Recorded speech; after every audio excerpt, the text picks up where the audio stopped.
Hello friends, आज जिस विषय पे चर्चा करना चाहती हूँ वो है सहज समझ। सहज समझ का अर्थ बहुत सारी ऐसी चीज़ें जिसकी जानकारी हमें एक उम्र पर आकर हो ही जाती है, जिसको हम सभी को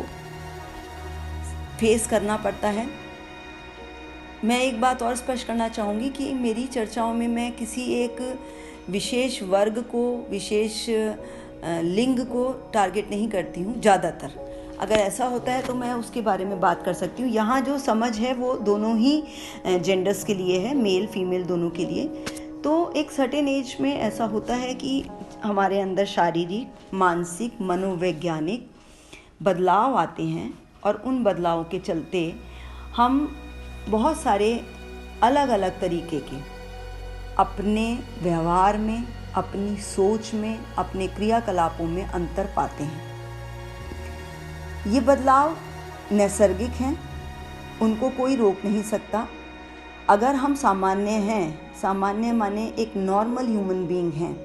किसी तरह के कोई शारीरिक कष्ट से या फिर किसी तरह की कोई शारीरिक असंतुलन से नहीं गुजर रहे हैं, तो कुछ चीज़ें एक उम्र के साथ हम लोगों को, सबको उसका सामना करना पड़ता है। लड़कियों के मामले में अगर बात करें तो मासिक धर्म सभी लड़कियों को होता है और वो एक निरंतर चलने वाली प्रक्रिया है। हर सामान्य लड़की को उसका सामना करना पड़ता है। इसी तरह से एक सर्टेन एज के बाद लड़कों की आवाज़ में और शारीरिक रूप से कुछ बदलाव आते हैं। आवाज़ में परिवर्तन होता है और वो धीरे धीरे उसके साथ ग्रेजुअली एडजस्ट कर लेते हैं। लेकिन यहाँ पे इन दोनों चीज़ों को कोट करने का अर्थ ये था कि कई बार बच्चे इन परिवर्तनों से चौंक जाते हैं, घबरा जाते हैं, असामान्य हो जाते हैं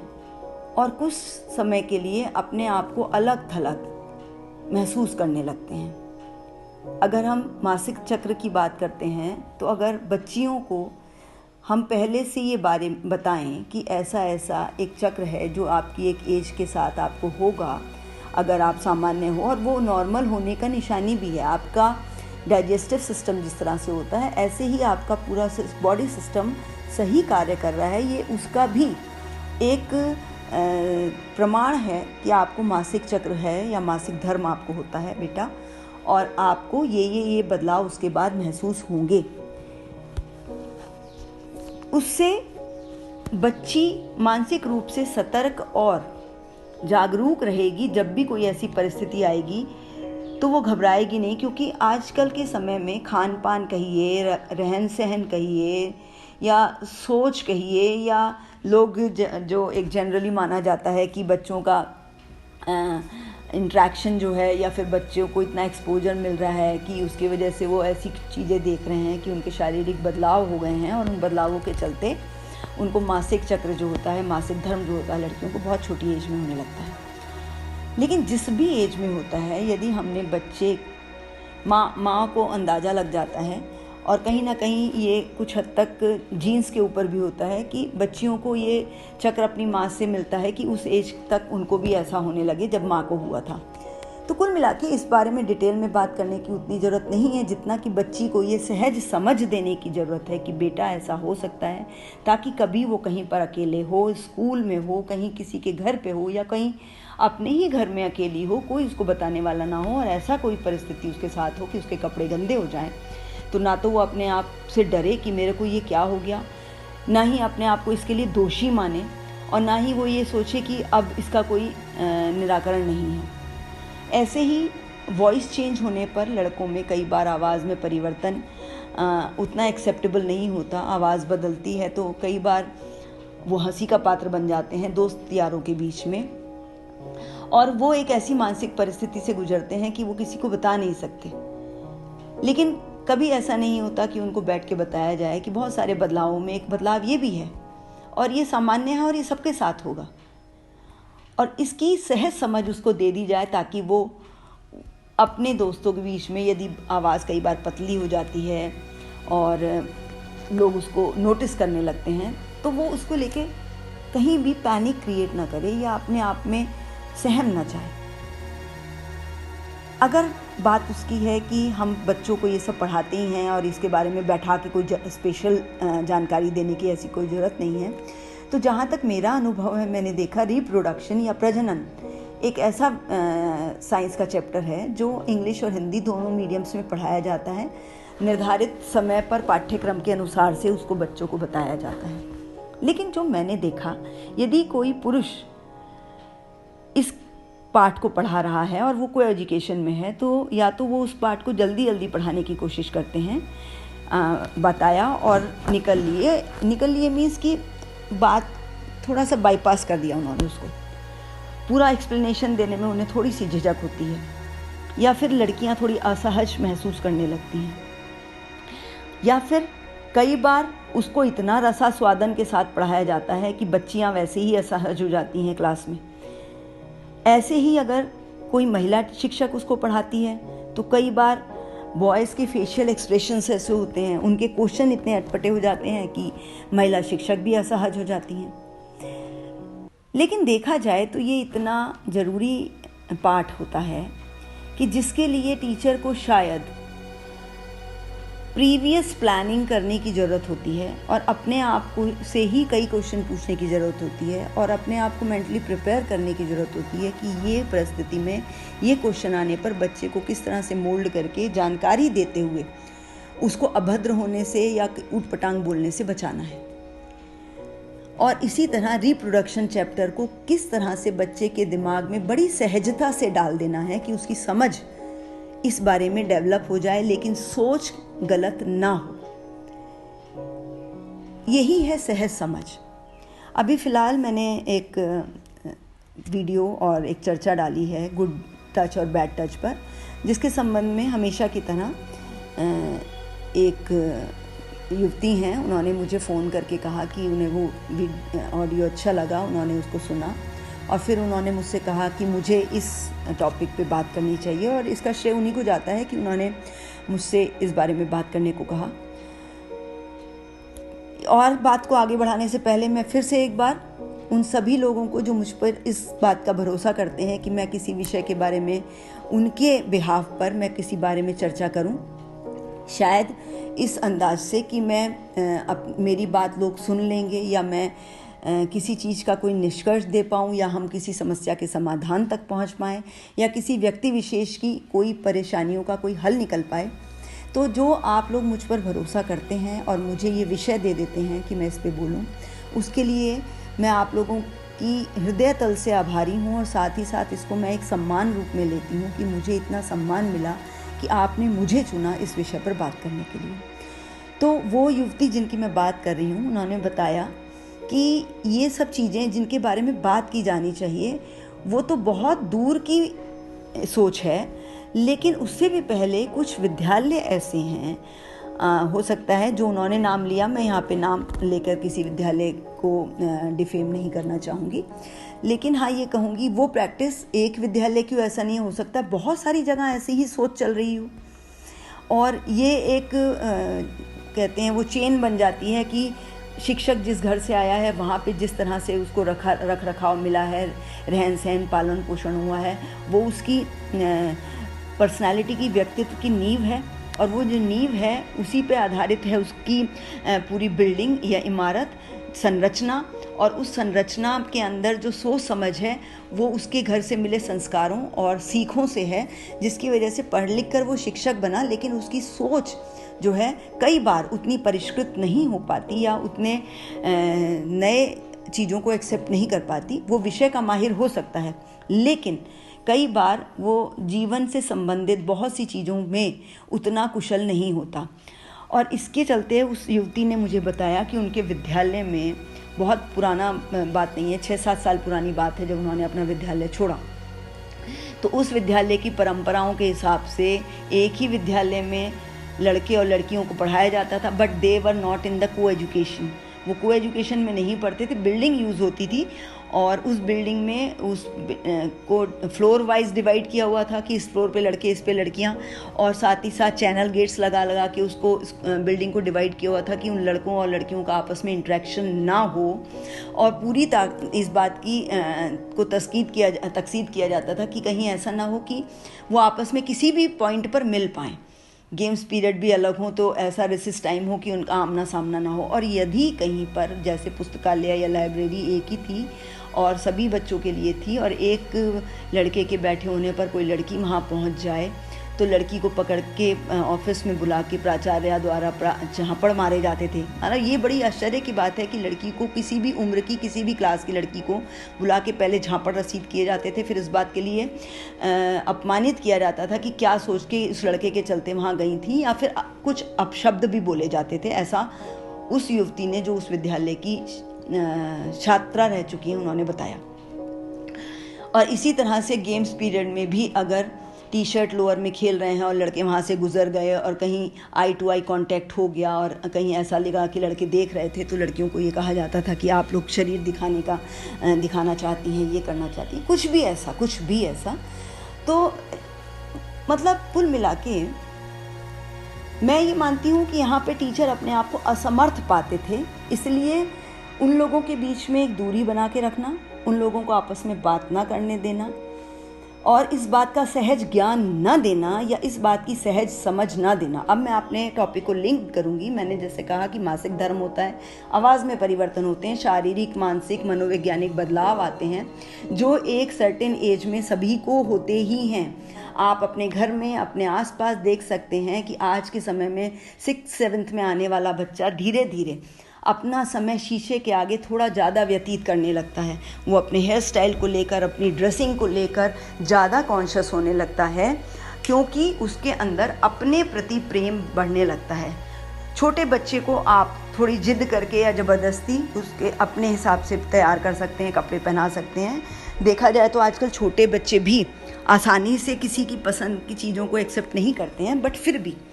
उनको अंदर बार बार शीशा देखने और अपने को संवारने, निखारने का कोई ज़्यादा उद्देश्य नहीं होता। पर एक एज के बाद बच्चे अपने प्रति लगाव महसूस करने लगते हैं और अपने आप के लिए प्रशंसा पाना चाहते हैं, अपने आप को अच्छा दिखाना चाहते हैं। और यही उम्र बढ़ने के साथ साथ यही लगाव धीरे धीरे विपरीत लिंगी के प्रति भी डेवलप होता है। ये एक सामान्य प्रक्रिया है, ये एक नैसर्गिक प्रक्रिया है। इसीलिए भगवान ने महिला और पुरुष दोनों को इस पृथ्वी पर भेजा, और हर देवता के साथ उनकी अर्धांगिनी हैं, देवी हैं। ऐसा हिंदू माइथोलॉजी के हिसाब से आप देख सकते हैं। तो स्त्री और पुरुष दोनों एक दूसरे के पर्याय हैं। इसमें अगर वो एक दूसरे के प्रति आकर्षित महसूस करते हैं तो ये कहीं असामान्य नहीं है। हम बच्चों को ये हमेशा कहते हैं, अरे अपने छोटों से प्यार करो, अपने भाई बहन से प्यार का शब्द हम बहुत इस्तेमाल करते हैं, बहुत बेबाकी से इस्तेमाल करते हैं। लेकिन ये प्यार का शब्द जब वो आके कहते हैं कि हमें फलाना पसंद है, हमें किसी से प्यार हुआ, तो हम उसको बर्दाश्त नहीं करते। चलिए, ये आज का विषय नहीं था, बात है सहज समझ की। तो यदि उन बच्चों को वही शिक्षक जो बुला के मारते हैं, समझाते हैं, क्या एक टाइम टेबल डिसाइड कर सकते हैं कि हम बच्चों से बात करेंगे? उनके अंदर कई बार हमने जो देखा है, हम बच्चों की भी इमेज होती है, स्टूडेंट्स की इमेज जो टीचर्स के माइंड में होती है, वो उनकी मार्किंग से होती है, उनके मार्क्स जो उन्होंने ऑब्टेन किए। जिस टीचर के विषय में कोई बच्चा अच्छे नंबर ला रहा है, वो बच्चा उसका धीरे धीरे फेवरेट हो जाता है, बिकॉज वो टीचर के लिए एक आइकॉन का काम करता है, या टीचर के लिए एक ब्रांड एम्बेसडर हो जाता है कि मेरा पढ़ाया बच्चा इतने अच्छे नंबर लाया। कई बार ऐसा ज़रूरी भी नहीं होता कि वो टीचर का ही सारा कंट्रीब्यूशन हो। बच्चे बाहर जाके कोचिंग भी पढ़ रहे होते हैं, दूसरे किसी और से अपनी समस्याओं के समाधान ढूंढ रहे होते हैं, अपनी प्रॉब्लम कहीं और भी सॉल्व कर रहे होते हैं कोचिंग से या ट्यूशन, अपने प्राइवेट ट्यूशन में। तो ऐसे में वो टीचर, लेकिन वो बच्चा जो है टीचर का फेवरेट हो जाता है, क्योंकि वो अच्छे नंबर लाता है। और इसके चलते बहुत सारे ऐसे बच्चे जो यदि स्टडीज़ में अच्छा नहीं कर पा रहे हैं, किसी एक विषय जो उनके हिसाब का नहीं है या उनकी पसंद का नहीं है, लेकिन फिर भी पढ़ना पड़ रहा है, वो उसमें अच्छा स्कोर नहीं कर पा रहे हैं, तो धीरे धीरे बच्चों की इमेज टीचर्स ही ख़राब कर देते हैं। अरे इससे नहीं होगा, ये नहीं कर पाएगा। ये जाने बिना कि वो बच्चा अपने व्यक्तित्व में और भी ऐसी चीज़ें लेकर आया है, क्योंकि हम सबका व्यक्तित्व सकारात्मक नकारात्मक चीज़ों का एक मेल है, और हर एक के अंदर खूबियाँ भी हैं और खामियाँ भी हैं। ये डिपेंड करता है कि किस चीज़ को ज़्यादा हाईलाइट करने का मौका मिला, और समाज ने, सोसाइटी ने, घर ने, परिवार ने और विद्यालय ने उसकी किन चीज़ों को ज़्यादा से ज़्यादा चमकाया। अगर उसको बुरा कहना शुरू किया तो सबने बुरा ही कहना शुरू कर दिया, तो बच्चे को यही नहीं पता कि उसके अंदर क्या क्या ऐसी चीज़ें हैं जिससे वो बेहतर कर सकता है, या उसको अपना आगे चल के उससे अपने भविष्य का निर्माण कर सकता है। मेरे हिसाब से तो कोई बच्चा अगर इतना पढ़ाई में नहीं अच्छा है, लेकिन अगर उसके अंदर ये गुण है कि वो एक अच्छा सहायक हो सकता है। सहायक का मतलब एक हेल्पिंग हैंड तब मेरे ही अनुभव के हिसाब से मैं आपको बताती हूँ। जिन बच्चों को मैंने पढ़ाया, अभी हाल फिलहाल के एक बैच की बात है, वो बच्चा बहुत हाई स्कोरर नहीं था, इसलिए टीचर्स उसको बस ऐसे ही लेते थे, बहुत हल्के में लेते थे। लेकिन मेरा ऑब्जर्वेशन ये कहता था कि उस बच्चे के अंदर दूसरों की मदद करने की बड़ी प्रबल इच्छा रहती है। वो किसी भी उम्र का बच्चा हो सकता था। छोटे बच्चे को अगर वो स्कूल की बिल्डिंग में सीढ़ियों पे चढ़ते देखता था कि वो बच्चा बॉटल लिए हुआ है, बैग लेके चढ़ने में दीवार का सहारा लेके चढ़ रहा है, तो फटाक से पहुंच के उसका बैग ले लेता, चलो, और बात करते करते, हंसी मजाक करते करते बच्चे को उसकी क्लास में पहुँचा देता। चपरासी को देखा कि कोई भारी मेज अकेले उठाया, अरे भैया रुकिए, हाथ बढ़ा के उसको मदद कर दिया। मुझे ये बहुत बड़ा गुण लगा उस बच्चे का, जो कि आप कभी भी देखिए अक्सर ऐसा होता है। देखिए, जो भी मैं बोलती हूँ उसमें अपवाद हर क्षेत्र में है। मेरा कहा हर एक पे 100% लागू नहीं होता, लेकिन बहुत सारे रैंक होल्डर जो अपने में बिज़ी रहते हैं, पढ़ाई में इसमें बिज़ी रहते हैं, वो ऐसा नहीं है, टीचर्स का रेस्पेक्ट करते हैं, सब करते हैं। लेकिन यदि कभी आपने उन्हें बुला के कहा, सुनो इधर आओ जरा बेटा, थोड़ा सा ये टेबल उधर करवाना या पकड़ना, तो दे टेक इट अदरवाइज, थोड़ा सा एटीट्यूड डेवलप कर देते हैं। वो उसमें बच्चों की गलती नहीं है, टीचर्स ने उनको इतना ज़्यादा कर दिया कि तुम अच्छा पढ़ रहे हो तो तुम सर्वोपरि हो। लेकिन इसके चलते कई बार वो बच्चे उसको ऐसा गांठ बांध लेते हैं कि वो फेलियर को एक्सेप्ट करने में वही बच्चे निराश हो जाते हैं जिनको ये बिठा दिया गया कि तुम जो भी करते हो, तुम्हारी पढ़ाई लिखाई, तुम्हारा तो एवरीथिंग इज़ द बेस्ट। और उसके चलते वो बच्चे के अंदर जो एक कॉम्प्लेक्स, सुपीरियरिटी कॉम्प्लेक्स जो डेवलप हो जाता है, उसके चलते वो बच्चा किसी भी क्षेत्र में हार को बर्दाश्त करने की क्षमता खो बैठता है। तो यहाँ पे बात हो रही है उस सहज समझ की जो बच्चे को पहले से तैयार कर दे किसी एडवर्स सिचुएशन को फेस करने के लिए, चाहे वो कितना भी काबिल हो, कितना भी लायक हो। साथ ही साथ या फिर जो इसको ये बता दे कि वक्त ऐसा भी हो सकता है, ऐसे में आपको ये भी करना पड़ सकता है। या फिर जो बच्चा कम स्कोर करता है, कम मार्क्स लेकर आता है, उसको ये बताया जाए कि बेटा तुम्हारे अंदर और भी बहुत सी चीज़ें हैं, इसको अपना इन्फीरियॉरिटी कॉम्प्लेक्स मत बनाओ, तुम और भी चीज़ें अच्छी कर सकते हो। या फिर कोई एक विषय विशेष जो तुम्हारी पसंद का है, उसमें बहुत सारे एस्पेक्ट्स हैं जिसको आप डेवलप कर सकते हो। ऐसे ही बिटिया तुम्हारे साथ ऐसा होगा, तुम्हारे शारीरिक बदलाव ये होंगे, और ऐसे ही बेटा तुम्हारे साथ जीवन में ये चेंजेस आएंगे, तुम अब ऐसे बदलाव से गुजरोगे। ये सारी चीज़ें सहज समझ होती हैं। और जब इन सहज समझ को डेवलप करके बच्चे अच्छे नंबर ला के, या फिर जो भी बच्चे कहीं बाहर पढ़ने जाते हैं, तो वहाँ पे उस माहौल में सामंजस्य बिठाना उनके लिए ज़्यादा आसान होता है, बनस्पत इसके कि कई बार आपने लड़कों लड़कियों को बात नहीं करना, नहीं मिलना, या घर वाले ही कई बार इतना ज़्यादा ऑब्जेक्शन करते हैं, क्यों किसी से बात कर रही थी, क्यों किसी से मिलने गई थी, क्या है अनर्गल बकवास जिसको कहते हैं। स्कूल का माहौल, जैसा मैंने आपको बताया कि लड़के लड़कियों को नहीं बात करनी है, ये बहुत गलत है। ऐसे में आप ये चाहते हैं कि जब आप उनकी शादी करें तो वो अपने हस्बैंड के साथ एकदम से बहुत सहज हो जाएं और एक आदमी के साथ शारीरिक मानसिक हर तरह के संबंध बहुत इजीली बना लें, जिस लिंग को आपने पसंद ही नहीं करने दिया या देखने ही नहीं दिया कभी। तो ये बड़ा अजीब है, क्योंकि उसके अंदर आकर्षण की भावना उसी एक उम्र के बाद जैसे अपने प्रति आकर्षण होता है, ऐसे विपरीत लिंगी के प्रति आकर्षण होता है, और वो आकर्षण जो होता है वो दबाया नहीं जा सकता। हाँ, उसमें संतुलन बैठाया जा सकता है, उसकी समझ दी जा सकती है कि बेटा ऐसा होगा, लेकिन हर व्यक्ति आपके लिए उपयुक्त नहीं है। आप हर किसी के प्रति आकर्षित नहीं हो सकते, और यदि आप किसी के प्रति आकर्षित हो भी तो भी आप उस चीज़ को, उस भावना को कैसे हैंडल करोगे, इस बात की समझ देने की जानकारी समाज की, संभ्रांत लोगों की, शिक्षकों की, परिवार की, सबकी है। क्योंकि बच्चे के व्यक्तित्व का निर्माण इन सभी के संरक्षण में ही होता है। कोई भी एक यूनिट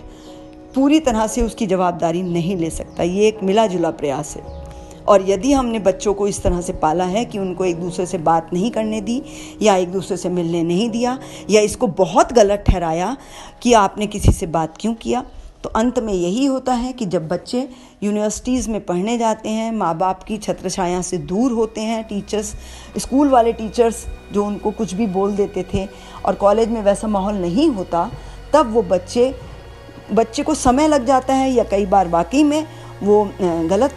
संगत में पड़ जाते हैं, क्योंकि उनके अंदर जो आकर्षण को आपने सप्रेस किया, दबाया, गलत ठहराया, वो दबा नहीं था, ना ही वो ख़त्म हुआ था। वो आपके डर से उसने उन चीज़ों को स्वीकार कर लिया था, लेकिन वो एक प्रक्रिया थी जो उसके अंदर चल रही थी। और कॉलेज जाने के बाद, जहाँ पर ज़्यादा लोग उसको नहीं देख रहे हैं, नए लोग हैं जिनको उसके बारे में ज़्यादा नहीं पता, वो वहाँ पर वो बच्चे, चाहे वो लड़का हो या लड़की, इस बात की लिबर्टी ले लेते हैं, आज़ादी ले लेते हैं कि फिर वो अपने मनमाने तरीके से करते हैं। अगर हमने उन्हें पहले से ही ये समझाया होता, या एक दूसरे से बात करने, मिलने जुलने का अवसर दिया होता,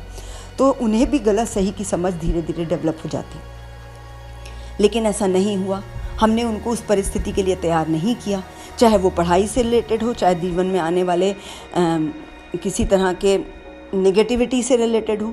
कि कभी वो निराश भी हो सकते हैं, कभी किसी चीज़ में अनसक्सेसफुल भी हो सकते हैं। ज़रूरी नहीं है कि हमेशा सक्सेसफुल ही हो। तो फेलियर का सामना कैसे करना है, इसके बारे में भी तैयार नहीं किया। आकर्षण को कैसे बैलेंस करना है, ये बारे में नहीं बताया। कुल मिला के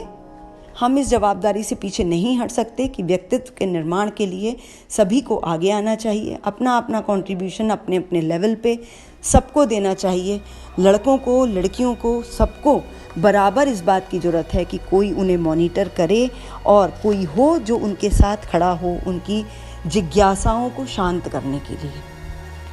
और इससे कन्नी काटने से, इससे नज़र चुराने से, या इससे पीछे हट जाने से कोई समाधान नहीं निकलेगा। जो बच्चे गलत हरकतों में पड़ जाते हैं, गलत आदतों में पड़ जाते हैं, अगर बैकग्राउंड चेक किया जाए तो कहीं ना कहीं वो अकेलापन था, कोई नहीं था जो उनके उस समय में साथ हो, जिस समय वो बहुत स्टॉर्मी एज, तूफ़ानी उम्र से गुजर रहे थे और बहुत सारे बदलावों को अकेले झेल रहे थे। आज के लिए इतना ही। अपना ध्यान रखिएगा। Thank you.